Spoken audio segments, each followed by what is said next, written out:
اٹھا پاکستان میں آپ کو ایک بار پھر سے کہیں گے خوش آمدید، اور بات کریں گے اس وقت ہم شام کی کہ جہاں جاری 13 سالہ خانہ جنگی میں اچانک باغی فورسز جو ہیں انہوں نے بھرپور قوت کے ساتھ پیش قدمی کی ہے، خاص طور پر ملک کے جو سب سے بڑا شہر ہے حلب اس پر چڑھائی کی ہے۔ تو اس حوالے سے ہی بات کریں گے۔ ہمارے ساتھ جو گیسٹ ہیں پہلے ان کا تعارف کرواؤں گی آپ سے۔ ہمارے ساتھ ہیں ڈاکٹر قندیل عباس صاحب، ماہر امور مشرق وسطیٰ، ان سے بات کرتے ہیں اور جانتے ہیں وہاں کی صورتحال بھی۔ السلام علیکم ڈاکٹر صاحب، کیسے ہیں آپ؟ جی وعلیکم السلام۔ پہلے تو بہت شکریہ کہ آپ نے ہمیں جوائن کیا ہے۔ یہ بتائیے گا ڈاکٹر صاحب کہ شام میں باغیوں کی اچانک پیش قدمی جو ہے اس کی کیا وجہ ہے؟ لڑائی ابھی کیوں شروع ہوئی ہے؟ جی دیکھیے، شام کی صورتحال پچھلے 13-14 سالوں سے جنگی صورتحال ہی رہی ہے، اور 2011 کے بعد شام میں خانہ جنگی کی کیفیت پیدا کی گئی۔ اصل اس کی جو بنیادی وجہ ہے، میں یہ آپ کو بتاؤں کہ اس کو انٹرنیشنل سسٹم اور جو ریجنل سسٹم ہے اس سے منسلک کر کے دیکھنا پڑے گا۔ اس لیے کہ عالمی سطح پر جو کولڈ وار کے بعد کی صورتحال پیدا ہوئی، اس میں امریکہ اور مغربی ممالک کی کوشش یہ تھی کہ اب دنیا کے فیصلے بغیر یونائیٹڈ نیشنز کے وہ خود کریں، اور وجہ اس کی یہ ہے کہ رشیا کی پاور ختم ہو چکی تھی۔ اس کے ڈکلائن کے بعد امریکہ کو یہ ایک موقع مل گیا کہ پوری دنیا میں وہ اپنا اثر و رسوخ بڑھائے۔ اور ریجنل لیول پر جب مشرق وسطیٰ کی بات آتی ہے تو یہاں پر بھی ایران کو امریکہ اور مغربی طاقتوں نے اپنے مفادات کے راستے میں سب سے بڑی رکاوٹ سمجھا۔ اب مجموعی طور پر یہ کہہ سکتے ہیں کہ عالمی سطح پر بھی اور علاقائی سطح پر بھی بڑی طاقتوں کی پالیسی یہ ہے کہ وہ کسی بھی طریقے سے روس، چین اور ایران کو مجبور کریں کہ وہ ان کے مفادات کے راستے میں رکاوٹ نہ بنے۔ اسی تناظر میں آپ فلسطین کو بھی دیکھ سکتے ہیں، شام کو بھی دیکھ سکتے ہیں، کیونکہ ایک طرف امریکہ اور مغربی ممالک اور اسرائیل اور ٹرکی ہیں، اور دوسری طرف چین، روس اور ایران کھڑے ہیں۔ اور شام کا بھی جو قصہ ہے وہ اسی کے اندر یہی طاقتیں آمنے سامنے نظر آ رہی ہیں۔ جی اچھا، آپ نے کہا ڈاکٹر صاحب کہ یہی طاقتیں آمنے سامنے نظر آ رہی ہیں، لیکن جو دنیا بھر میں لوگ دیکھ رہے ہیں، مسلمان یہ سب ہوتا دیکھ رہے ہیں، ان کو یہ بات سمجھ نہیں آتی کہ آخر اس شام کی جو خانہ جنگی ہے اس میں اصل میں کون کس کے خلاف لڑ رہا ہے اور کیوں؟ دیکھیے، شام کی آبادی خانہ جنگی سے پہلے 2.20 کروڑ تھی، اور اس آبادی میں سے جنگ کے دوران تقریباً آدھی آبادی جو ہے وہ بے گھر ہو گئی اور اپنے گھروں سے باہر کیمپوں میں زندگی گزار رہی ہے۔ یعنی پچھلے میں 12-13 سال کی بات کر رہا ہوں کہ آدھی آبادی اس ملک کی کیمپوں میں زندگی گزاری ہے، جن میں سے 60 لاکھ لوگ اپنے ملک سے باہر نکل کے جا چکے ہیں، جس میں 60 لاکھ سے مراد میری جارڈن میں، سیریا سے باہر لبنان میں اور ٹرکی میں ہے، اور صرف ٹرکی کے اندر 50 لاکھ سیرین جو لوگ ہیں وہ ٹرکی کے اندر رہ رہے ہیں۔ یعنی اتنی بڑی تعداد میں جب یہ لوگ اپنے ملک سے نکل چکے ہیں تو یہ اپنی بنیادی سہولتوں سے بھی محروم ہیں۔ یہاں پر جو مخالف قوتیں ہیں وہ صرف اور صرف دہشت گرد ہیں۔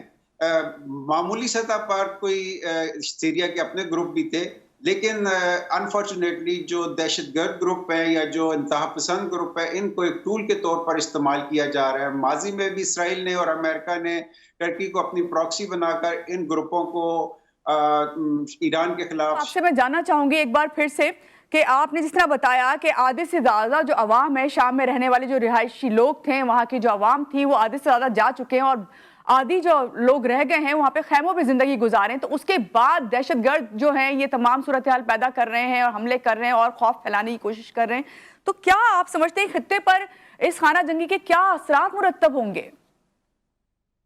دیکھیے، اس دفعہ جو گروپ لے کے آئے ہیں، یعنی وہی گروپ جو القاعدہ اور داعش میں سے نکلے اور پھر جبہت النصرہ ان کا نام بنا، اور اب ہیئت تحریر الشام کے نام سے جو گروپ آیا ہے، اس میں مختلف اسلامی ممالک کے وہ انتہا پسند لوگ شامل ہیں جن کو اقوام متحدہ نے بھی، امریکہ نے بھی بین کر دی، انٹرنیشنل لیول پر ان پر پابندیاں عائد کی ہوئی ہیں۔ اب آپ خود سمجھ سکتے ہیں کہ جب بین گروپس کو ہم سپیس دیں گے، اس طرح کے ممالک میں آئیں گے، تو اس کا انتہائی شدید نقصان نقصان جو